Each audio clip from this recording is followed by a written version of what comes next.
女孩刚出生就拥有了光的速度，在医生和旁人眼里看来简直就像电动牙刷，但在女孩的视角中，这个世界就像静止了一样，因为她的动作实在是太快了，这也导致了女孩和父母的交流极其困难。但聪明的她想到了一个好办法，那就是把要说的话写在纸上，父母看到后再用相同的方式来回应。可这样的沟通效率非常低，一家人往往几个小时才能对上一句话。为了解决这个问题，女孩让父母将一封信重复读上20遍，并且用手指着读到的单词。通过这种方法，朱莉发现他们之间的速度差着近万倍。为此，她尝试着减慢自己的动作，将频率控制到正常人的水平，这才成功的和父母对上了话。至此以后，朱莉的控制能力愈发熟练，她可以在工作的时候切换高速模式提高效率，也可以减缓动作和客人正常对话。直到这天，她接待了一个特殊的客人，一个同样被称作怪胎的男孩。朱莉出生的那天，医院也同时诞生了一个2米高的婴儿，即便是她的母亲也感到了些许害怕，但毕竟这是自己的孩子，女人还是决定将他抚养长大。可没想到孩子的成长速度快得惊人，年仅5岁就长到了3米高，必须弯着腰才能在家里走动。夫妻俩在他的身边就像是一个孩童。为了确保库迪的心理健康，母亲决定不让他和外界接触，那些同龄的孩子一定会觉得库迪是个怪物。于是年幼的他只好通过漫画和电视来了解外面的世界。随着时间慢慢的推移，库迪也渐渐长大成人，他的身高已经来到了4米。这栋房子对他来说也变得更为窄小，连走出房间都变得无比艰难，稍一用力就直接破坏了墙。看来这所房屋不再适合库迪居住，于是夫妻俩开始没日没夜建造新房子。这里的一切都是根据库迪量身定做，家具都变得更为巨大，库迪不用弯腰也能在里面自由地行走和玩闹。兴奋的他顺势提出想要走出家门，可却遭到了父亲无情的拒绝，但他也承诺等库迪成年就放他自由。这番话让库迪非常的激动，他开始更加努力的学习和读书，剩下的时间便全部用来健身。库迪想要做好十足的准备去面对这个世界，但这天他不小心碰到了机关，打开了遮蔽在头顶的布帘，强烈的阳光让他有些睁不开眼。这或许是10几年来库迪接触的第一缕阳光，也正是这缕阳光彻底打开了他的内心，库迪再也忍不住对外界的渴望。等到夜晚，他便悄悄地将自己伪装成灌木丛，慢慢移动到了附近的公园。此时恰好有一群人正在聚会，库迪双眼瞪得像铜铃，仔细观察着，不想遗漏任何细节。然而就在此时，一名少年大喊着自己想要放水，然后径直地向着库迪的方向走来。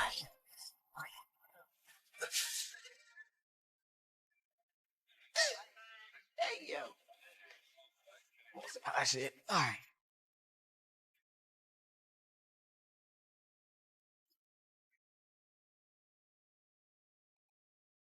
Oh shit! Hey! Hey! Y'all! The bus just ran away! 小黑确信自己没有喝醉，他好像看到了一个不得了的东西。于是第二天，小黑便将昨晚的经历做成视频发到了网上。他们甚至为此做了一款 T 恤，希望能借着这个视频爆卖。至此以后，库迪就如同惊弓之鸟一般，不再去想外面的世界。他有些害怕，这是一种出于对未知的恐惧，但老天爷似乎想让库迪继续前进。这天他在锻炼的时候听到了熟悉的声音，透过丛林一看，原来是公园里的那几个小伙伴，几人正在互相分享着笑话。这是库迪第一次听到笑话，他没有忍住哈哈大笑了起来。听到这陌生的声音，小黑有些诧异，当看到库迪的样貌时，他立马就想起了那晚自己碰到的灌木丛。面对几人的热情招呼，库迪做了一个大胆的决定，直接将他们全部邀请进了家中。看着房间里巨大无比的家具，小黑发出了兴奋的怪叫。库迪站在一旁有些紧张，这是他第一次和除了父母之外的人交流。好在大家都是年龄相仿的年轻人，彼此很快就熟络了起来。当得知库迪从未走出过家门时，小黑当晚就驾车带他来到了市区。各式各样的风景建筑让他眼花缭乱，外界的一切都让他兴奋无比。库迪热情地朝着路边的行人打招呼，此刻他感觉自己就像是一个大明星，所有人都目不转睛地盯着他看。很快一行人就来到了聚会地点，4米高的库迪立马就成为了场上的焦点。万众瞩目之下，库迪只感觉自己的内心有一股火在燃烧，身体不受控制般地做了一个大胆的举动。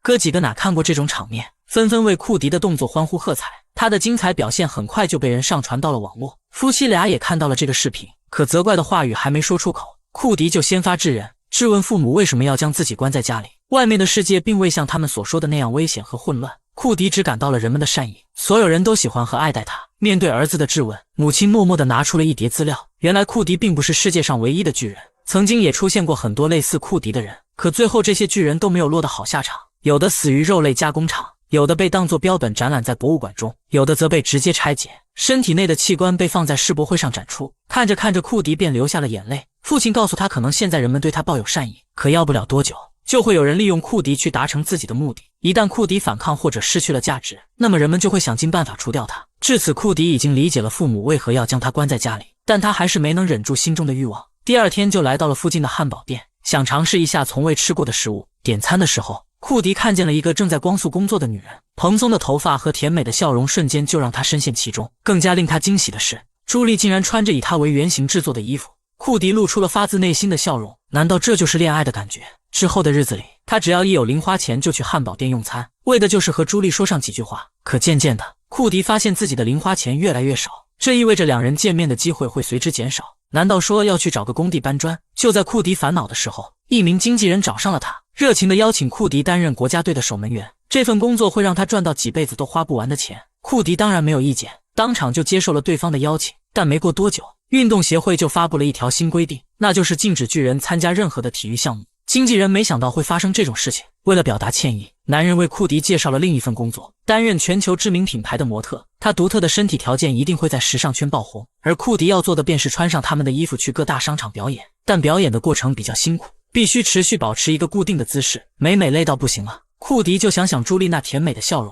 于是就这样，他白天努力工作，晚上去汉堡店找朱莉聊天。两人的关系随着时间的推移变得越来越深厚。但不知是不是衣服有问题，库迪的身体莫名出现了过敏的症状，但他也没把这件事放在心上，或许过几天症状就会消失。之后库迪一有空闲就去找朱莉约会，这种恋爱的感觉让他无比的沉醉。库迪无比的庆幸那晚自己偷偷溜出了房间，这个世界好像并没有那么残酷。直到这天发生了一件事情，彻底打破了他的平静生活。库迪的朋友在骑车时发生了意外，不小心摔进垃圾堆中，一个铁片刺进了他的腹部。卷毛本想打电话叫朋友帮忙，却发现手机也摔了个粉碎，无奈他只好徒步向附近的医院走去。来到医院时已经到了夜晚，他向护士展示了伤口，希望能够得到救治，对方却表示如果没有保险，医院就不能为他治疗，除非伤口正在大量流血。卷毛有些难以理解，医院存在的意义难道不就是救人吗？他愤怒敲打着窗户表示抗议，却被保安强行驱赶了出去。现在唯一的办法就是赶到30公里外的一家私人诊所，但卷毛光是走到车站就已经拼尽了全力，伤口因为剧烈的运动开始大量出血，他有些绝望，不知该如何是好。就在此时，小黑路过了此地，他看到了卷毛的惨状，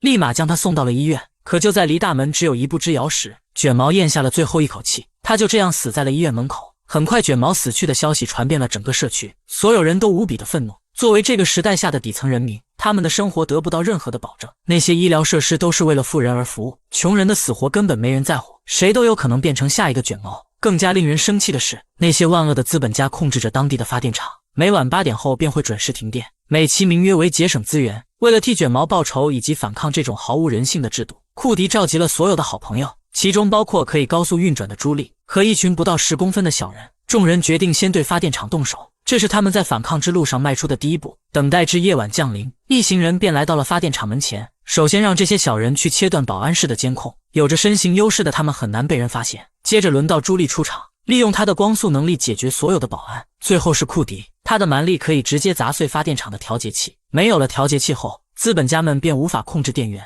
整个底层社区也就再也不会被人为断电。但令库迪万万没想到的是，才仅仅过了1个小时，发电厂的工作人员就安装了一个新的调节器，无奈库迪只能启动家里的备用电源。就在大家思考着下一步计划时，房间外突然传来了一声警报，紧接着就是一阵炮火的声音。通过监控可以看到是警察找了过来，看来他们打算直接用武力解决问题。还好库迪的父母早有准备，在家里建造了一个逃生通道，但没想到出口有一位警长在守株待兔，结果库迪随手一拍就打败了对方。他没想到警长如此弱小，路人们也为库迪的胜利而高声欢呼。但突然库迪的身后飘来了一个无人机，接着迅速射出了2条锁链。